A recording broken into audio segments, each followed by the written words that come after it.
शिव बाबा याद है ना। ओम शांति। सुनते हैं आज 26 जून 72 के अव्यक्त महावाक्य। आज की अव्यक्त वाणी का टाइटल है इफेक्ट से बचना अर्थात परफेक्ट बनना। आज की मुरली में बाबा ने परफेक्ट आत्मा की निशानी क्या है और डिफेक्टेड की क्या निशानी है, साथ साथ बाबा ने सेंसिबल बच्चे किसको कहा जाता है और जो गलतियां बच्चों से होती रहती हैं उसका कारण क्या है। तो आओ सुनते हैं 26 जून 72 की अव्यक्त मुरली, इफेक्ट से बचना अर्थात परफेक्ट बनना। आप सभी का लक्ष्य परफेक्ट बनने का है ना। परफेक्ट अर्थात कोई भी डिफेक्ट नहीं। अगर डिफेक्ट होगा तो उसकी निशानी क्या होगी? कोई ना कोई प्रकार का, अब ध्यान से सुनना, डिफेक्ट की निशानी कोई ना कोई प्रकार का, चाहे मनसा संकल्प में, चाहे संपर्क व संबंध में, किसी भी प्रकार से माया का जरा भी इफेक्ट होने के कारण डिफेक्ट होता है। जैसे शरीर को भी कोई बात का इफेक्ट होता है तब बीमारी अर्थात डिफेक्ट होता है। जैसे शरीर को मौसम का इफेक्ट होता है व खान पान का इफेक्ट होता है तब बीमारी आती है ना। तो कोई भी डिफेक्ट ना रहे इसके लिए क्या करना है? इसके लिए माया के इफेक्ट से बचना है। कोई ना कोई प्रकार से इफेक्ट आ जाता है। बाबा ने जैसे शरीर पे इफेक्ट आते तो बीमारी हो जाती, और इसी तरह बाबा ने कहा आत्मा पे भी इफेक्ट आ जाता माया का, उससे अपने आप को बचाना। कोई ना कोई प्रकार से इफेक्ट आ जाता है, इसलिए परफेक्ट नहीं हो सकते। कितने सुंदर शब्द बाबा मिला रहे हैं, इफेक्ट, परफेक्ट और defect. No defect then you are perfect, no effect then you are perfect. तो कोशिश ये करनी है कोई भी प्रकार का इफेक्ट ना हो, इफेक्ट प्रूफ हो जाए। इसके लिए साधन भी समय प्रति समय मिलते रहते हैं। मनसा को इफेक्ट से दूर कैसे रखो, वाचा को कोई भी इफेक्ट से दूर कैसे रखो, वा कर्मणा में भी इफेक्ट से दूर कैसे रहो। एक एक बात में अनेक प्रकार की युक्तियां बताई हुई हैं, लेकिन इफेक्ट हो जाता है बाद में वह साधन करने की कोशिश करते हो। समझदार जो होते हैं वो क्या करते हैं? बाद में बाबा ने कहा साधन अपनाते हो, लेकिन समझदार जो होते हैं, अब सुनिए ध्यान से, कौन है समझदार? समझदार जो होते हैं पहले से ही अटेंशन रखते हैं। जैसे गर्मी की सीजन में गर्मी का इफेक्ट ना हो इसका साधन पहले से ही कर लेते, उनको कहेंगे सेंसिबल। कोई भी माया की परीक्षा आए उससे पहले ही उसका कुछ साधन कर लेवे तो इसको कहेंगे सेंसिबल, जो परीक्षा आए ही ना।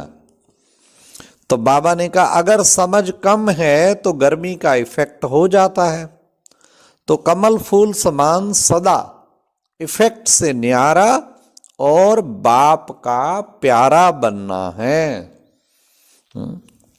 हर एक को अपने पुरुषार्थ प्रमाण व अपनी स्थिति प्रमाण भी मालूम होता है कि हमारी आत्मा में विशेष किस बात का इफेक्ट समय प्रति समय होता है।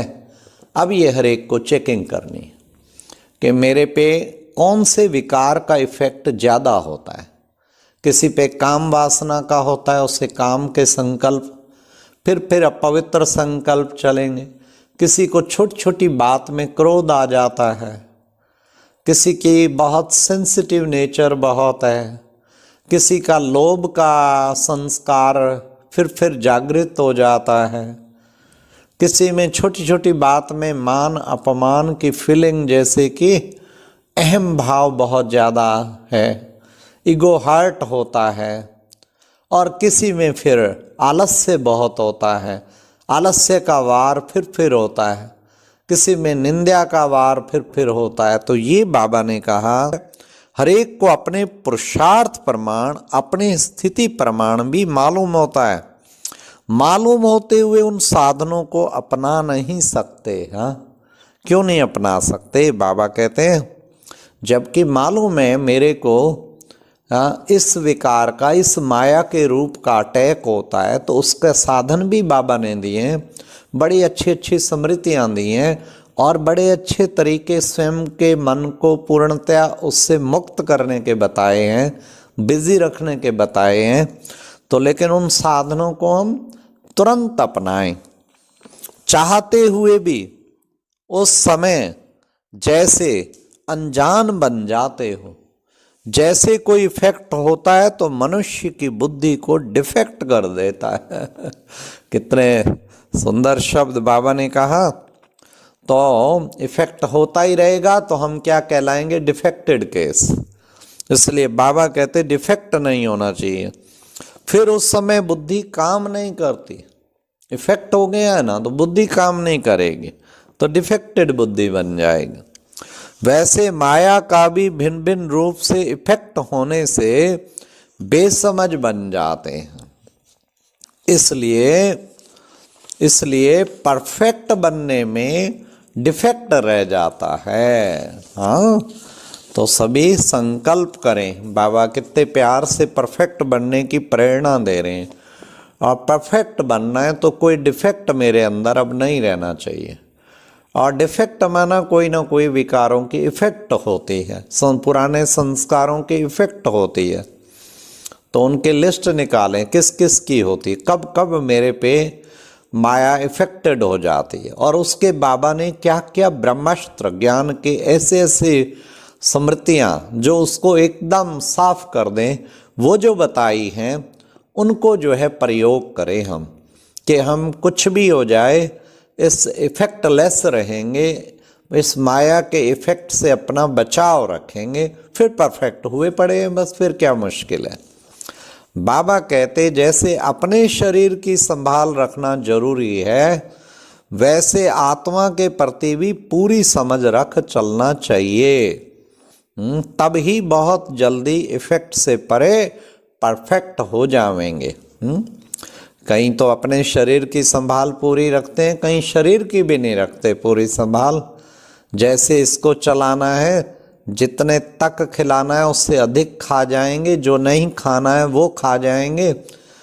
और तो फिर शरीर, और जो शरीर को थोड़ा कुछ एक्सरसाइज आदि चाहिए वो नहीं कराएंगे तो शरीर भी बीमार पड़ जाता है। इसलिए शरीर की संभाल फिर भी कोई कोई को ध्यान रहता है, अब अटेंशन रखते हैं, जानते हुए भी कहाँ संग में आकर भी गलती कर देते हैं। समझते भी हैं, लेकिन उस समय वातावरण व कोई भी समस्या के कारण, संस्कारों के कारण व संपर्क में आने का शक्ति कम होने के कारण फिर इस इफेक्ट में आ जाते हैं। तो बाबा ने आज संग में आकर गलतियां क्यों होती हैं? क्योंकि संग में, कुसंग में आ जाते हैं। सदैव अपने को चेक करना चाहिए कि मुख्य किस बात के निमित्त इफेक्ट होता है, ये चेकिंग करनी चाहिए। उस इफेक्ट से सदा अपना बचाव रखना है, तब ही सहज परफेक्ट बन जाएंगे। मुख्य पुरुषार्थ यह है, आप लोग हर एक अपने मुख्य इफेक्ट के कारण को जानते तो हो ना। जानते हुए भी माया व समस्या इफेक्ट में थोड़ा बहुत ला देती है ना। इफेक्ट तो इफेक्ट से अपने को बचाना है, इफेक्ट प्रूफ बने हो ना। संग दोष अन दोष ना हो उसके तरीके जानते हो तो अपने को इफेक्ट प्रूफ भी कर सकते हो। माया सेंसिबल से अनजान बना देती है। अगर सदा ज्ञान अर्थात सेंस में रहें तो सेंसिबल कभी किसके इफेक्ट में नहीं आता है। कोई इफेक्ट से बचकर आता है तो कहा जाता है यह तो बड़ा सेंसिबल है। तो माया पहले सेंस को कमजोर करती है। जैसे सामना करने वाले दुश्मन पहले कमजोर करने की कोशिश करते हैं, फिर वार करते हैं, तब विजयी बनते हैं। पहले कमजोर करने का कोई तरीका ढूंढते हैं। माया दुश्मन भी पहले से सेंस को कमजोर कर देती है। समझ नहीं सकते राइट है व रॉन्ग है, राइट और रॉन्ग की बताओ, वो भूल जाना ये कितनी बड़ी गलती है। फिर इफेक्ट हो जाता है। इफेक्ट ही डिफेक्ट का रूप धारण कर लेता है। डिफेक्ट परफेक्ट बनने नहीं देता है। लक्ष्य क्या रखा है? परफेक्ट अर्थात 16 कला संपन्न। थोड़ा बहुत डिफेक्ट है तो 14 कला। तो क्या लक्ष्य रखा है? जो सेंसिबल होगा वह सक्सेसफुल जरूर होगा। अच्छा, और अब यह एक बहुत अच्छी वीडियो भी जरूर देखें।